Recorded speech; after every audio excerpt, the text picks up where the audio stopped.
Hello students, welcome back. जैसा कि हम पिछली दो वीडियोज में हम बायो इनऑर्गेनिक केमिस्ट्री के बारे में स्टडी कर रहे थे, जो अब तक डिस्कस कर चुके हैं essential and non essential elements, essential bulk elements, essential trace elements के बारे में हम स्टडी कर चुके हैं। इसके अलावा हम पोरफायरिन्स, मेटलोपोरफायरिन्स के बारे में भी स्टार्ट कर चुके थे कि वे क्लोरोफिल और हीम का स्ट्रक्चर कैसा होता है, वो हम स्टडी कर चुके थे।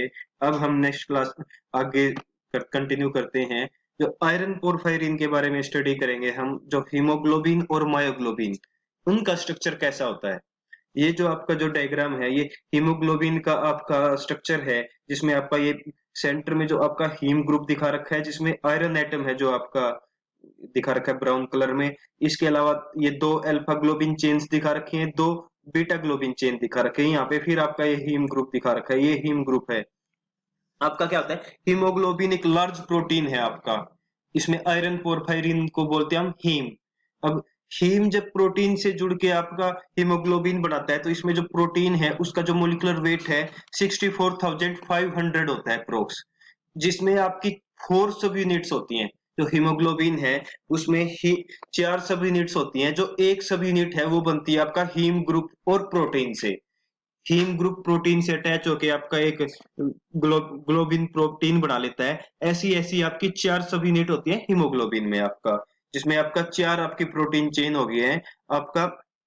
और उस प्रोटीन चेन और हीम ग्रुप को मिला के आप एक बोलते हैं सब यूनिट। इसमें आपका 2 अल्फा चेन होती है जिसमें 141 अमीनो एसिड्स होते हैं, और 2 बीटा चेन होती है जिसमें 146 अमीनो एसिड होते हैं। तो टोटल आपकी 4 आपकी सब यूनिट होती है, 2 अमीन अल्फा चेन वाली और 2 बीटा चेन वाली। अल्फा चेन वाली में 141 अमीनो एसिड और बीटा चेन वाली में 146 अमीनो एसिड्स। अब हम मायोग्लोबिन का स्ट्रक्चर डिस्कस करेंगे। जो डायग्राम में दिखा रखा है ये आपका मायोग्लोबिन का स्ट्रक्चर है, जिसमें ए बी सी डी ये 4 पायरोल रिंग है जो मिलके पोरफायरिन बना रहे हैं। ये यहाँ पे ऑक्सीजन अटैच है, O2 की बाइंडिंग साइट है, और ये आपका प्रोटीन है। तो 4 आपकी 4 साइड से तो आपका जो आयरन है वो बाइंड है आपका पायरोल रिंग से, जो पोरफायरिन रिंग के नाइट्रोजन है उनसे। एक साइड से ऑक्सीजन और एक साइड प्रोटीन चेन।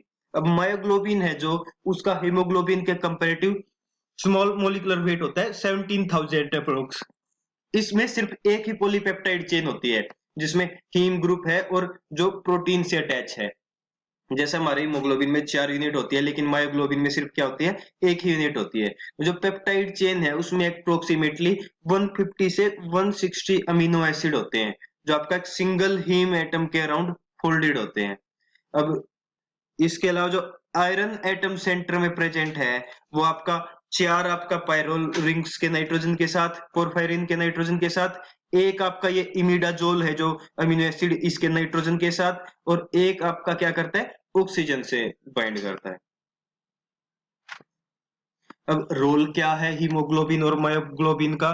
जो मेनली जो पार्ट है आपका, हीमोग्लोबिन आपका ऑक्सीजन ट्रांसपोर्टर होता है बॉडी में, और मायोग्लोबिन है आपका वो बॉडी में ऑक्सीजन स्टोरेज की तरह काम करता है। अब ऑक्सीजन है जब आपका लंग्स पे हाई प्रेशर होता है, तो वहां पे ऑक्सीजन इनहेल की जाती है लंग्स के द्वारा, जिससे ये आपका जो ब्लड के अंदर हीमोग्लोबिन प्रेजेंट होता है उसके साथ ऑक्सीजन बाइंड करके ऑक्सी हीमोग्लोबिन बना लेती है, कॉम्प्लेक्स बना लेती है HbO2।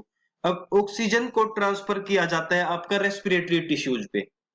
लंग्स से ऑक्सीजन को इनहेल किया, HbO2 बना लिया, तो ये आपका कैरी करता है, ट्रांसपोर्ट करता है रेस्पिरेटिंग टिश्यूज तक, जहां पे क्या होता है, पार्शियल प्रेशर ऑक्सीजन का कम होता है।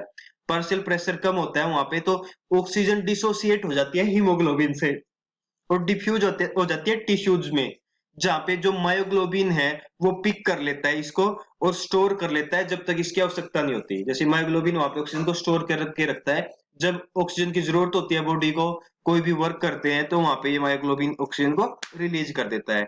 मायोग्लोबिन के पास ज्यादा एफिनिटी होती है ऑक्सीजन के साथ बाइंड करने की एज कंपेयर टू हीमोग्लोबिन। और जो रेट ऑफ डिफ्यूजन है ऑक्सीजन का, वो इंक्रीज करता है from capillaries to the tissues by increasing its solubility. Solubility बढ़ेगी तो आपका क्या है, डिफ्यूजन भी क्या करता है, इंक्रीज करता है। फिर क्या करता है वहां से क्या होता है, जो CO2 है, जो CO2 बनती है, रिलीज होती है आपका मसल्स में, वो CO2 HCO3 नेगेटिव की फॉर्म में और हीमोग्लोबिन के साथ वापस आ जाती है लंग्स तक, जहां से आपकी CO2 बाहर निकल जाती है। ये आपका फंक्शन होता है हीमोग्लोबिन और मायोग्लोबिन का, एक डायग्रामेटिकली शो कर रखा है। यहाँ पे ऑक्सीजन को इनहेल करता है हीमोग्लोबिन, तो HbO2 ऑक्सी हीमोग्लोबिन बना लिया है। ये ऑक्सी हीमोग्लोबिन यहाँ से आपका लंग्स से जाता है टिश्यूज में, मसल्स में। यहाँ पे आपका प्रेशर कम होता है, पार्शियल प्रेशर, ऑक्सीजन रिलीज हो जाती है। यहाँ पे मायोग्लोबिन ऑक्सीजन को कैरी कर लेता है और ऑक्सीजन को रेस्पिरेशन के लिए प्रोवाइड करता है। रेस्पिरेशन के बाद आपका CO2 और वाटर, जो ये CO2 है, ये आपका कार्बोनिक एनहाइड्रेज के प्रेजेंस में HCO3 negative plus H positive में कन्वर्ट हो जाता है, जहां से ये आपका फिर CO2 में वापस, और CO2 एक्सेल हो जाती है, बॉडी से बाहर निकल जाती है। ये आपका डायग्रामेटिकली दिखा रखा है आपका फंक्शन हीमोग्लोबिन और मायोग्लोबिन का।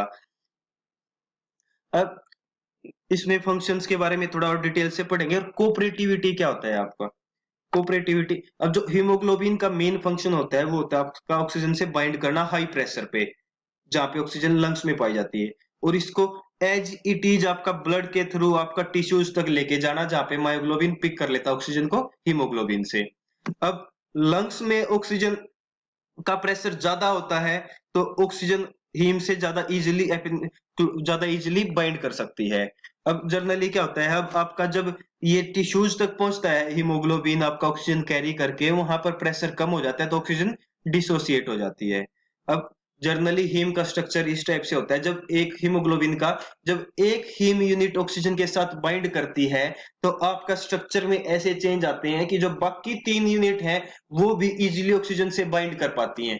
एक के बाइंड करने से बाकी 3 यूनिट भी इजीली बाइंड कर पाती है। सिमिलरली जब प्रेशर कम होता है आपका, तो एक यूनिट ऑक्सीजन डिसोसिएट करती है, तो इजीली फिर बाकी यूनिट्स भी क्या है, ऑक्सीजन को डिसोसिएट कर देती हैं। तो इस इफेक्ट को बोलते हैं कोऑपरेटिविटी इफेक्ट। एक दूसरे पे डिपेंडेंट होती है, एक दूसरे पे डिपेंडेंट होता है ऑक्सीजन की बाइंडिंग और रिलीजिंग आपका हीमोग्लोबिन में। आपका मायोग्लोबिन में ऐसा नहीं होता। मायोग्लोबिन आपका, इसलिए मायोग्लोबिन में क्योंकि एक ही हीम यूनिट होती है, तो इसमें कोई कोऑपरेटिव बाइंडिंग नहीं होती, तो आपका इसकी एफिनिटी एज इट इज बरकरार रहती है। ये नहीं है कि आपका प्रेशर कम या ज्यादा, वहां पे जैसे हीमोग्लोबिन के केस में क्या होता है, लो प्रेशर पे वो डिसोसिएट हो जाता है ऑक्सीजन मॉलिक्यूल, तो इसलिए मायोग्लोबिन की एफिनिटी ऑक्सीजन की वो ज्यादा होती है एज कंपेयर टू हीमोग्लोबिन। अब मायोग्लोबिन का आपका एक ही यूनिट पर मॉलिक्यूल है, तो आपका binding between iron and oxygen molecule is similar to that of haemoglobin, but the equilibrium is simpler because only one oxygen molecule is bound. Equilibrium simple होता है क्योंकि एक ही ऑक्सीजन मॉलिक्यूल है आपका। अब ऑक्सीजनेशन बिहेवियर है जो आपका प्रेशर पे डिपेंड करता है, उसको भी स्टडी करेंगे कि आपका प्रेशर पे कैसे डिपेंड करता है। ये आपका दिखा रखा है, मायोग्लोबिन के केस में जो इक्विलिब्रियम कांस्टेंट होता है वो इक्वल होता है ऑक्सी मायोग्लोबिन की कंसंट्रेशन डिवाइड बाय मायोग्लोबिन की कंसंट्रेशन एंड ऑक्सीजन की कंसंट्रेशन। ऑक्सीजन की कंसंट्रेशन को हम पार्शियल प्रेशर ऑफ ऑक्सीजन से भी डिनोट कर सकते हैं, तो ये आपके पास इक्वेशन आती है। लेकिन आपका हीमोग्लोबिन के केस में आपका क्या होता है, जो सेचुरेशन है, जो थीटा है, यह सेचुरेशन, ऑक्सीजन सेचुरेशन, ये आपका डिपेंड करता है Kp की power n divide by 1 plus Kp की पावर n। यहाँ पे जो n है वो डिपेंड करता है pH पे। जो शेप आती है ऑक्सीजन के, मतलब प्रेशर पे डिपेंडेंट जो शेप आती है आपकी कर्व्स की, हीमोग्लोबिन की हाइपरबोलिक नहीं आती, मायोग्लोबिन की तो आती है आपकी हाइपरबोलिक कर्व आपकी। लेकिन इसके केस में, हीमोग्लोबिन के केस में ये आती है आपकी सिग्मोइडल कर्व। जैसे ये आपका क्या है, मायोग्लोबिन है, आपका रेशियो दिखा रखा है परसेंटेज ऑक्सीजन सेचुरेशन का प्रेशर के साथ। मायोग्लोबिन की आपकी ऐसे आती है हाइपरबोलिक, और हीमोग्लोबिन की आपकी आती है सिग्मोइडल कर्व। अब देखो यहाँ पे ऑलमोस्ट मायोग्लोबिन की ज्यादा है, लेकिन देखो हाई प्रेशर पे तो हीमोग्लोबिन की भी ठीक है, आपका कंसंट्रेशन बाइंडिंग की आपकी ज्यादा है ऑक्सीजन के साथ, लेकिन जब प्रेशर कम होता है तो वहां पे बाइंडिंग इसकी क्या होती है, कम होती है। तो जब प्रेशर कम हो जाता है तो वहां पे ये ऑक्सीजन मॉलिक्यूल को रिमूव कर देता है, डिसोसिएट कर देता है, तो वहां पे क्या है। लेकिन मायोग्लोबिन की लो कंसंट्रेशन पे बहुत ज्यादा एफिनिटी है ऑक्सीजन से बाइंड करने की, तो हीमोग्लोबिन जो ऑक्सीजन को रिलीज करता है उसके साथ क्या कर लेता है, मायोग्लोबिन बाइंड कर लेता है। ये सिग्मोइडल कर्व है हीमोग्लोबिन की आपकी ऑक्सीजन बाइंडिंग के साथ। नेक्स्ट है बोहर इफेक्ट। अब क्या होता है, जो हीमोग्लोबिन की ऑक्सीजन एफिनिटी होती है, ऑक्सीजन से बाइंड करने की कैपेसिटी होती है, वो पीएच डिपेंडेंट होती है। इस इफेक्ट को ही आप बोहर इफेक्ट कहते हैं। पीएच सेंसिटिव इफेक्ट होता है ये आपका, मीन्स आपका जब हीमोग्लोबिन की जो ऑक्सीजन से एफिनिटी है बाइंड करने की, वो क्या होती है, जैसे जैसे आपका पीएच कम होता है तो वो एफिनिटी भी क्या हो जाती है, कम हो जाती है। देखो ये मायोग्लोबिन का दिखा रखा है आपका जो, और लेकिन जो ऑक्सीजन का दिखा, हीमोग्लोबिन का दे रखा है एक पीएच 7.6 पे और पीएच 6.8 पे। जब आपका पीएच कम हुआ तो आपका जो ऑक्सीजन की एफिनिटी है वो भी क्या हो गई है, कम हो गई है। लेकिन ब्लड क्या है आपका, जो आपका रक्त है वो क्या होता है, आपका बफर होता है, तो उसमें ज्यादा चेंज नहीं होता पीएच का, तो आपका ज्यादा चेंज नहीं होता ऑक्सीजन की एफिनिटी में। लेकिन पीएच के जब आप चेंज कर देंगे तो वहां पे ऑक्सीजन एफिनिटी क्या हो जाती है, कम हो जाती है। बोर्स इफेक्ट का इंपॉर्टेंट फिजियोलॉजिकल इफेक्ट है आपका transporting oxygen from lungs to respirating tissues and in transporting CO2 produce there back to lungs. जो CO2 प्रोड्यूस होती है मसल्स में, वो कैपिलरीज के थ्रू आपका डिजोल्व होती है CO2 की फॉर्म में, बाइकार्बोनेट बना लेते हैं, और जो आपका एक्सेल हो जाती है आपका लंग से। ये आपका फंक्शन था, ये आपका चैप्टर कंप्लीट। Thank you.